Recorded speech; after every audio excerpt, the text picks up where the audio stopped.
I can finally fire a loser like you. How dare you say such words at the funeral of the CEO who took care of us? But I won't be defeated by those words because the CEO entrusted me with something I've decided to protect. What was entrusted to me by the CEO? My name is Robert. When I was a child, I lived with just my mom. She worked from dawn till dusk. I often felt lonely as a child, but looking back, she had to work that hard to raise me on her own. She was a kind, strong mother who would do anything for me. But she passed away when I was in elementary school. I was too young to remember the details, but I do remember her growing weaker with each passing day in the white-walled hospital room. Being poor, she hesitated to go to the hospital, and by the time she was diagnosed, it was too late. She was hospitalized the very day she saw a doctor. Her illness progressed quickly, and she passed away. My grandparents on my mother's side took me in. Despite their grief over losing their daughter, they held me tight and said, "From now on, we'll live together. Everything will be okay. We're here for you." To me, who thought I'd be all alone after losing my mom, those words from my grandmother meant the world. After that, the three of us, my grandparents and I, began our life together. Though they were retired, they continued working to support me.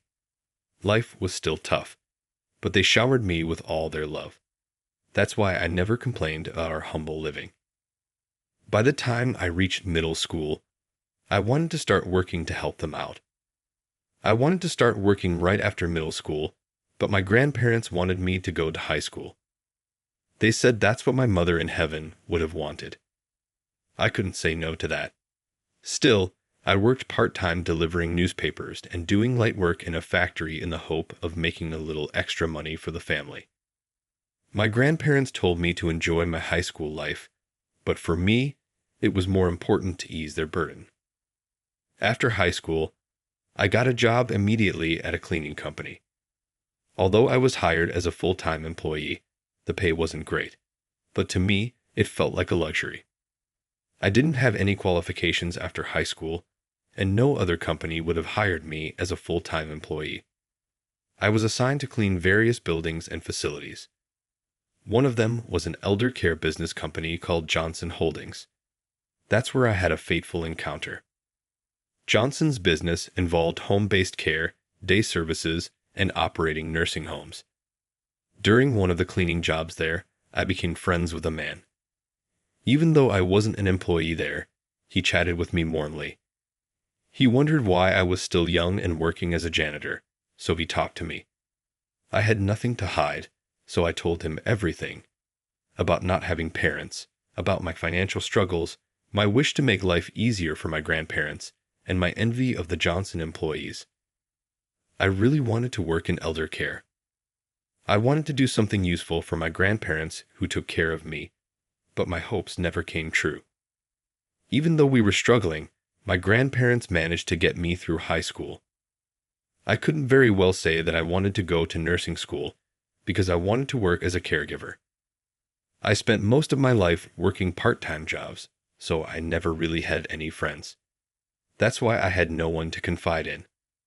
Perhaps that's why I ended up telling everything to the kind old man who would listen quietly. After hearing my story, the old man said something I hadn't expected. "If you're interested in caregiving, why don't you work with us here?" I was taken back and could only respond with a surprised, "What?" He explained to me that he was the CEO of the same elder care company, Johnson Holdings, where I was working as a janitor.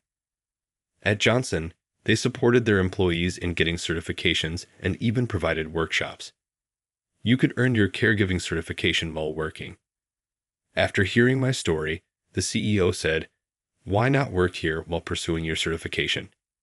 Your pay will keep increasing once you are certified, and you'll have a wider range of job duties. More than anything, you're interested in caregiving, right? I want to work with someone as dedicated and family-oriented as you. Come join us." I was thrilled. The idea that I could study caregiving while working and still contribute to my family's income seemed like a dream. When I spoke to the cleaning company I worked for about the offer, they gladly let me go. And so, at 20 years old, the The CEO invited me to join Johnson Holdings. After joining Johnson, life was a whirlwind. I gained hands-on experience working at several elder care facilities and visiting nursing services. Having been raised by my grandparents, I always enjoyed talking with the elderly, and studying caregiving wasn't hard for me at all. I was happy to learn something new every day and felt joy in being of service to others. As the days went by, I earned my caregiver's certification. Before that, I mostly did assistant roles, but having a caregiver certification expanded my job responsibilities. I felt my potential expanding and loved every minute of work, all thanks to the CEO. In my early 20s, the CEO, who was a great benefactor to me, said he wanted me to work at the company's headquarters. The CEO had long been concerned about the decline in the quality of caregiving as the population aged and there was a shortage of caregivers. He asked me to transfer to the headquarters and help address these challenges. For me, there was no option but to accept the offer from the man who had done so much for me. I readily agreed. But at the headquarters, there was a boss who seemed to resent the trust the CEO had in me. His name was John, 5 years my senior. John would always tell me things like, "Just because the CEO has taken a liking to you doesn't mean you can get cocky. You work too slow, slacker, and other such insults." On top of that, he often dumped his work on me, and there were times when he blamed his mistakes on me. But everyone has one or two unpleasant superiors. I tried not to let it bother me. I felt so fulfilled by my work that these things seemed trivial. Every day as I worked hard, I was grateful to the CEO who had chosen me for the job. But the CEO always said, "I didn't do anything, it's all you." He also told me how happy he was to see me grow. I worked my hardest to repay the CEO. After my transfer to the headquarters, I also started training new caregivers. For the sake of the CEO, who was worried about the future of caregiving, I wanted to train the newcomers properly. Despite the business, every day was fulfilling. By this time, my grandparents had retired and were spending their days at home. They had a home caregiver, so I could work with peace of mind. My grandparents trusted the home care staff and looked forward to their visits. Seeing my grandparents use home care made me even more passionate about caregiving. I felt like working hard was my way of giving back to my grandparents. But then suddenly, a sad goodbye came. The CEO passed away. Lately, the CEO had been hospitalized due to the worsening of his chronic illness. I visited him multiple times, but the boss kept saying, "I'm fine, don't worry. I'll be back at the office soon." Although things didn't look great, I believed he would be okay. But sadly, the CEO never returned. When I heard the news of his death from his wife, both I and the other employees were in tears. He was a kind boss who was beloved by all the employees. "Ma'am, I'm truly, truly sorry for your loss. I'm here because of the CEO, and I'm truly grateful," I said to her. She shook her head with tears in her eyes. "It's us who should thank you. Since meeting you, he really enjoyed his work. He used to say that it's rare to find someone as sincere and kind as you. He was looking forward to seeing the company prosper with employees like you. Thank you for meeting him and joining our company." The CEO who took in someone like me, who had neither money nor a fancy education, was grateful to someone like me. The image of the CEO's gentle smile came to my mind. I was devastated, but I couldn't grieve forever. The CEO had left something in my hands. I tried my best to pick myself up and move forward. But there was someone who ruined the CEO's funeral. It was my boss, John, who used to bully me. During the time I was saying my last goodbye to the CEO at the funeral, John came up to me and said, "Now I can finally fire a loser like you. I never liked you since the CEO favored you. Now you've lost your backup. You're fired. Don't ever come to the office again." John said this with a malicious smile. I was about to retort, but before I could, luxury cars started arriving at the funeral. John stood frozen, not understanding what was happening. Then, a person in a sharp suit stepped out of one of the luxury cars and approached me, saying, "Sorry for being late." John was shocked and wide-eyed. Not just John, but the other attendees were surprised too. Then the new boss, Bob, arrived. Bob was the late CEO's son. He had the trust of the employees and was passionate about his work. The late boss had been reassured knowing that he had a capable successor. "The one who's getting fired is you, John, isn't it?" "Bob, what are you talking about?" "Me getting fired? Is this some kind of joke?" Bob started speaking slowly while looking at John. "Before my father passed, he had set up a home care staffing service company, a subsidiary of Johnson Holdings. The president he appointed for that company is Robert, or should I call him Managing Director Robert? By the way, Robert will also handle the staff training for Johnson. John, you might need some retraining under Robert to get rid of that nasty attitude of yours." Listening to Bob, John just stood there in shock. No way, this can't be true. Him, a president. The man in the suit from the luxury car interrupted John. "It's no lie. I'm Tom, an attorney. The late CEO had entrusted me with managing all the legal documents and company rights. He has officially designated Robert as the president of the new staffing service company in the documents." I was reminiscing about the late CEO.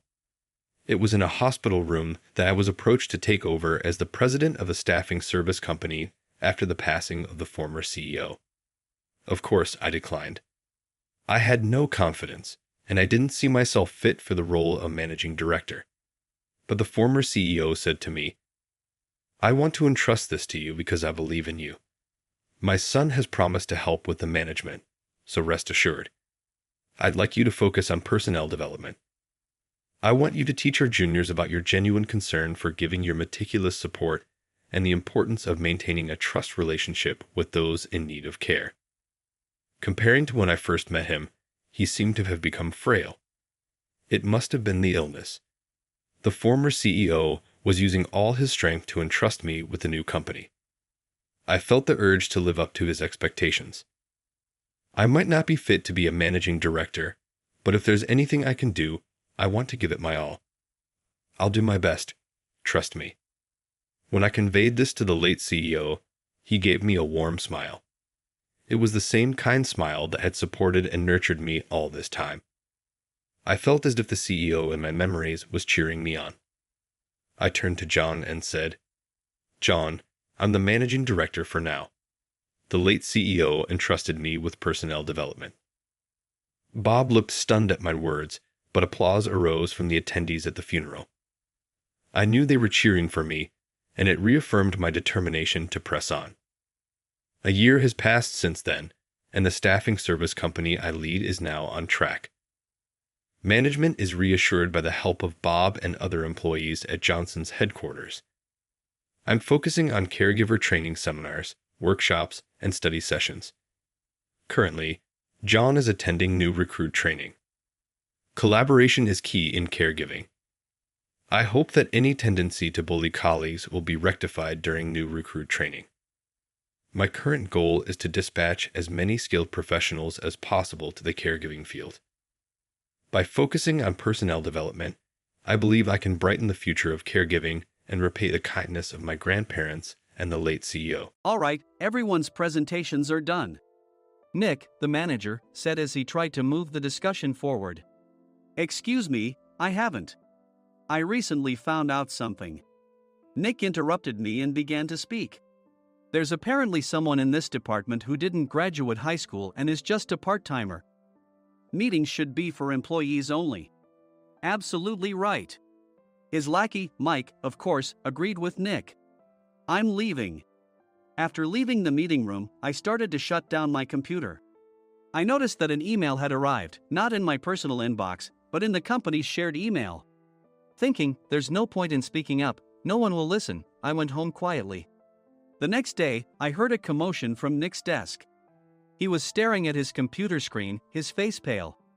"Nick, is something wrong?" Mike looked at the screen with him. And he turned even paler than Nick. Why is he so angry? Knowing the reason for Mike's distress, I thought to myself, serves them right. My name is Adam. My mother passed away when I was in the 9th grade, and I was raised by my father. Well, you could hardly call it being raised. After my mother passed, my father changed. He drowned his sorrows in alcohol, and though he still went to work, he squandered our living expenses on horse racing. Because of that, I had to start working part-time as soon as I entered high school.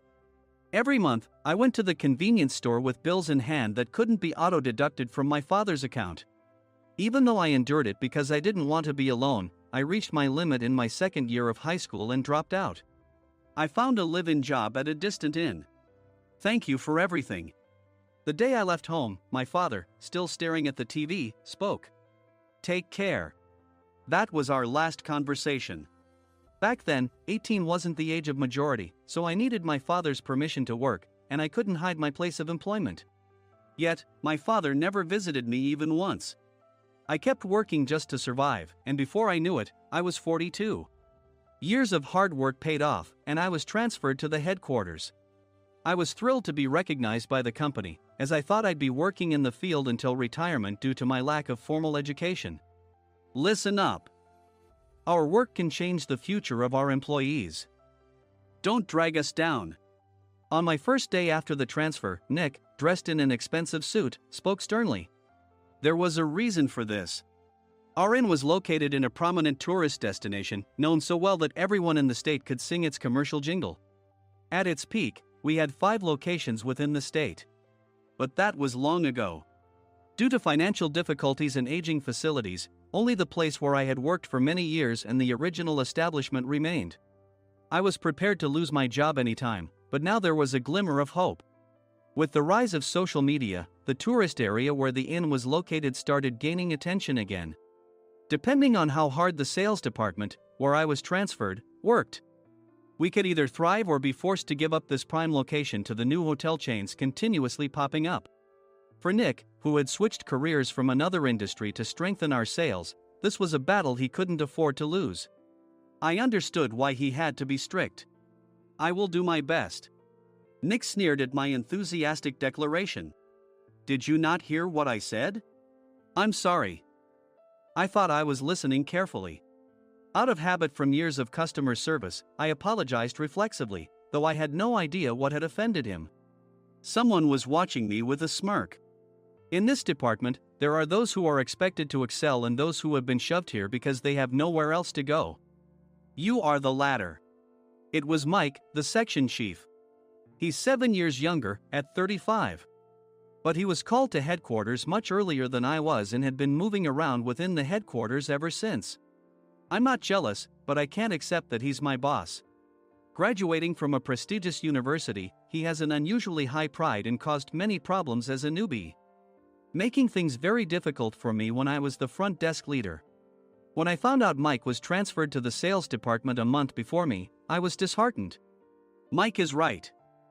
With just a middle school diploma, there's not much you can do. Don't even think about achieving results. As if I didn't exist, Nick remarked, I'm thirsty. Mike eagerly ran to the coffee maker. It seems Mike is Nick's lackey. I regretted being happy about my transfer to headquarters, wishing I had stayed on site forever. Send a direct mail to every company on this list by the end of the day. Nick only assigned me tasks that even a new graduate could handle. What? There are over 1,000 companies. You want me to send to all of them by today? Yes, if you and your fellow misfits split the work, even those with nowhere else to go should finish by today. I glanced at the employees typing away expressionlessly. They were worn out from customer service, only thinking about leaving on time, or were women reassigned after having children, with zero motivation for work. Even Sam, a new graduate from the same university as Mike, who was supposed to be among the expected achievers, had no enthusiasm for the job, having joined the company wanting to do customer service. I don't care what they say, I plan to quit anytime, he said. Only Nick and Mike were highly motivated, making all the decisions between the two of them. I originally only wanted to work at the inn to survive and had no particular attachment to this job. I swallowed my words, thinking I had no right to reprimand them. About a month after the transfer, Nick told us with a frustrated look. To commemorate the 50th anniversary, we've decided to create a plan exclusive for one group per day.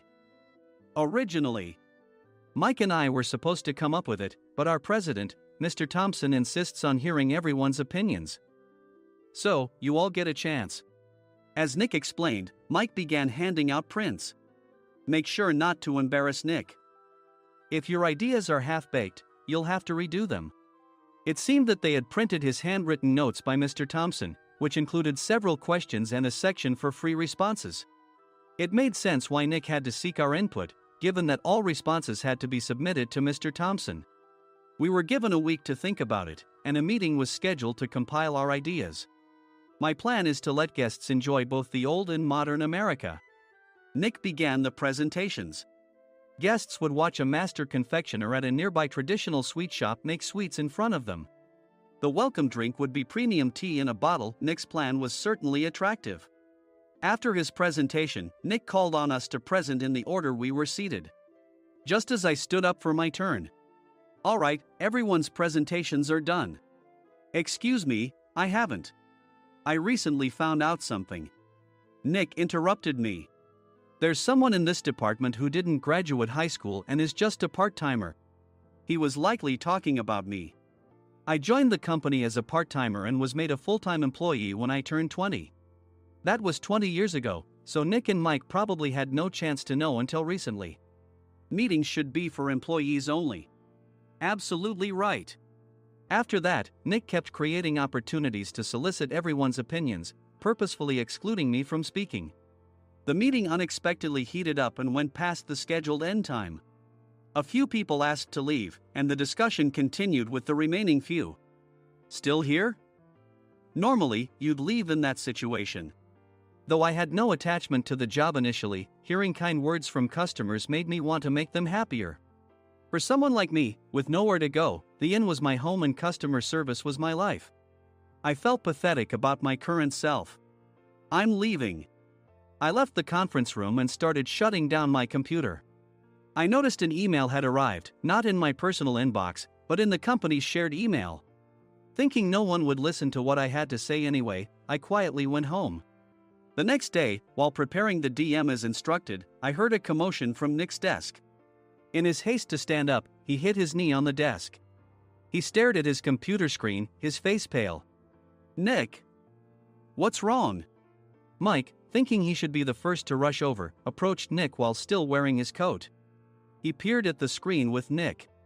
And he turned even paler than Nick. Why is he so angry? Who is responsible for this company? Nick, more irritated than ever, asked, and Mike answered without checking. Probably Sam. Sam wasn't there because he was attending a morning training session for new hires. Nick gave up on getting angry and returned his gaze to the screen. They were looking at an email that arrived right after the end of the working day yesterday. Apparently, no one, including me, had checked it before leaving. The email was from a large company that used us for their annual employee trips. The president and executives of that company also frequently used our services personally. President of the company, Mr. Mason himself, had declared that neither he nor his company would ever use our services again. Well, some companies cancel their employee trips or stop using our services due to financial struggles. Let's just move on. Mike kept wiping the sweat from his forehead with a handkerchief. Knowing why Mike was so agitated, I quietly watched their interaction. Do you know how much revenue we get from that company? We can find other guests to fill the rooms, but we'll lose the banquet costs, gift shop revenue, rental car fees, and more. Moreover, the gifts were supposed to be prepared by the traditional confectionery shop involved in Nick's proposed plan. If it's known that we incurred such a huge loss at this critical time, Nick's position in the company would be jeopardized. Nick took a deep breath, seemingly trying to calm himself. All right, Mike. Go to New York right now and apologize to Mr. Mason. What? You're coming with me, right? I have urgent work to do. I trust you, which is why I'm entrusting this to you. Please. Mike, believing Nick's sincerity, agreed with a determined look on his face, saying, yes. That's Nick for you. Even if Mike went to apologize, Nick would shift all the blame onto him if the client didn't change their mind. Well, it was Mike's fault to begin with, so it served him right. About 3 hours later, Sam answered a call from somewhere and repeatedly apologized, saying, "I'm very sorry." Everyone watched to see what was happening. After ending the call, he informed Nick with a weary tone. When Mike arrived at the client's company, he only made things worse, further infuriating Mr. Mason. He was demanding, "Get his boss here immediately." It was no wonder Sam was exhausted, dealing with such a call right after returning from training. "What is that idiot doing?" "Alright, Adam, you're coming with me. If sacrificing Mike didn't work, then I must be next." Normally, I'd want to refuse at all costs, but I saw an opportunity in this situation. "If I can be of assistance, I'd be happy to join you." I obediently followed Nick, and we flew to New York. When we introduced ourselves at the reception, it became clear how serious the situation was, as the receptionist personally escorted us to the president's office. Angry voices leaked through the door, making both Nick and me uneasy. "Excuse me. I'm Nick, the supervisor. I understand my subordinate has caused you trouble, and I deeply apologize." Nick, with his experience in the corporate world, knew enough to offer an apology before excuses. However, his customer service skills left much to be desired. I sighed as I saw Mike trembling like a small dog in the corner of the room. "What kind of training are you giving your subordinates?" Mr. Mason glared at Nick with a red face. The intensity of his gaze made even Nick take a step back. Regrettably, I joined this company only 2 years ago and was unaware of Mike's issues. I should have identified his shortcomings sooner. Indeed, I should have realized sooner. No sensible person would come to apologize and then give a lengthy presentation on the drawbacks of not using their in. Nick froze, his mouth slightly open. Suspecting the worst, I picked up the documents that had fallen to the floor. It seemed Mike hastily prepared these documents on the plane, listing the disadvantages. Disadvantage 1: if you change the venue for the company trip, employees might suspect it's for cost-cutting reasons, leading to a negative impression. Reading it aloud half-jokingly, Nick snatched the papers from my hand and checked the contents with a furious expression. Among the stack of documents was a receipt from a nearby convenience store's copy machine. I felt a pang of dread, hoping he hadn't shown the receipt as well. What do you think he said when I asked what kind of nerve he had to do this? I'm very sorry." Faced with the dire situation, Nick must have thought there was nothing left to do but apologize. In a voice smaller than I'd ever heard from him, he uttered words of apology. He said, "I'm a Harvard graduate. I don't believe I said anything wrong." "Mike, what have you done?" Forgetting his plan to pin the blame on Mike, Nick yelled loudly, even in front of Mr. Mason. "I didn't do anything wrong." "You're still saying that? Look at him." Mike pointed at me with a shaking hand. "I was assigned to headquarters in my 20s and now I'm a section chief. This guy only made it to headquarters at 42. Everything I've done proves I was right. So why are we losing the contract?" Having said his piece, Mike collapsed to the floor. "Of course. You were sent there because you had nowhere else to go." Mike never expected to hear such words from someone he looked down upon. He lunged at me, and Nick hurriedly stepped in to stop him. "Mr. Thompson told me Mike is a quick thinker, and to take good care of him." There's no way he was pushed aside. "Don't make things worse here. He didn't say quick thinker, he said only quick-witted, didn't he?" I don't remember that part." I recalled the many troubles Mike caused when he was a newbie. When Mike was on the front line, his pride was so high that he never apologized to customers. Customer service, especially in our job, doesn't work alone. It brings both good and bad situations. If the front staff or housekeepers made mistakes, or the cleaning company didn't properly clean a room, one had to apologize to the customers regardless of personal fault. Mike, in such situations, would never apologize, insisting he wasn't at fault. This often angered customers, and as the front desk leader, I frequently had to apologize on his behalf. He caused complaints and disrupted operations, which is why he was quickly moved to headquarters. In departments where he didn't interact directly with customers, his quick thinking was beneficial and things went well. But it seemed his flaws were starting to show. Corporate reservations are supposed to be entered into the system by the sales representative. But a quick check yesterday revealed that more than 10 items were missing from the client's reservation. The handover document clearly stated what needed to be prepared. Why didn't you enter it into the system? Why do we have to give them special treatment?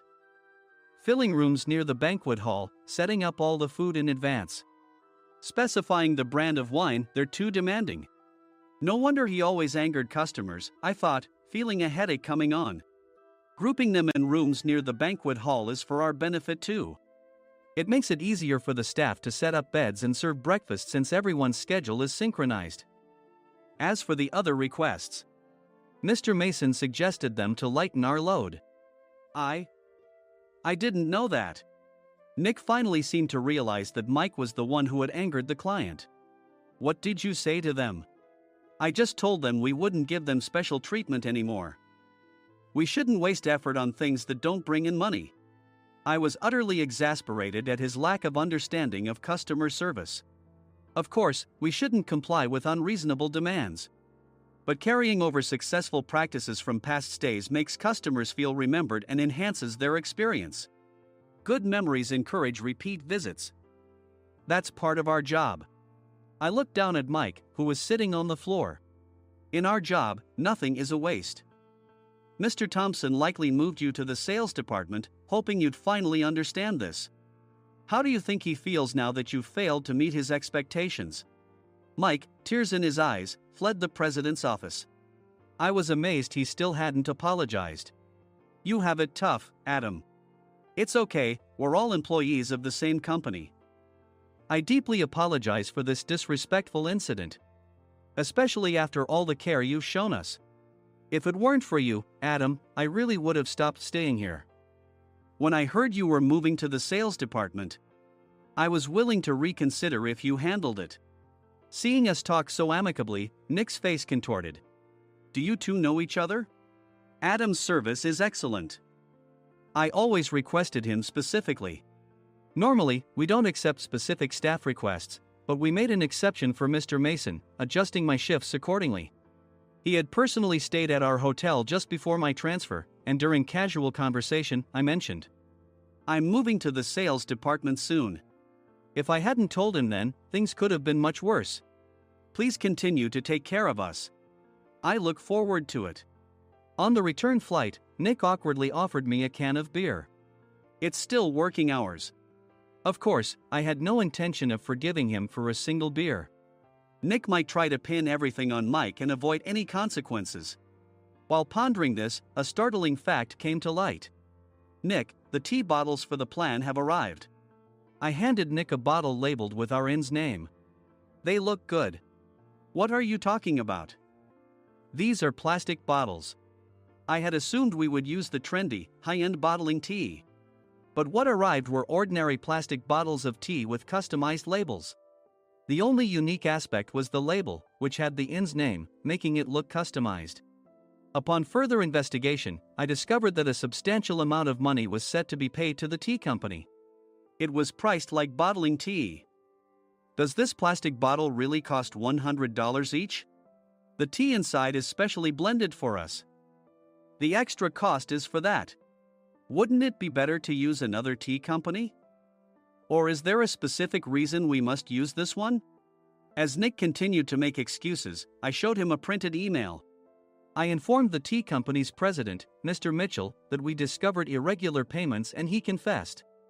He said you two were high school classmates and planned to split the extra money. That idiot. Why did he confess? That's not important. You should worry about yourself, this could turn into a police matter. Opening the bottle cap, I suggested. How about calming down with this tea? It supposedly has a relaxing effect. Nick drank the tea frantically. In the following days, decisions were made about their fates. Mike was reassigned to the General Affairs Department, with no chance of transfer or promotion, as per Mr. Thompson's orders. As for Nick, since the payment to the tea company hadn't yet been made, he narrowly avoided legal trouble. Instead, he was encouraged to leave the company, and to avoid further complications, Nick submitted his resignation. Rumor has it that connections between HR departments have made it difficult for him to find new employment. Even though it was good to have those two gone, something unexpected happened in the sales department. Everyone became motivated and united in refining the 50th anniversary plan. In the end, my plan was adopted. We collaborated with the Tourist Information Center to provide personalized guides. The plan, tailored to the number of guests, was truly special for the 50th anniversary. Hey, is Adam's family coming to stay? I immediately booked that special plan for my family. Sam noticed it on the reservation list and quickly picked up on it. Yes, I'm inviting my father. That's great. I might invite my parents too. I lacked the courage to face my father just as Adam. But here, with the confidence Mr. Mason praised, I felt ready. The 50th anniversary plan was a perfect opportunity to reconnect with my father. I hoped to bring back the days when we could laugh together as we once did.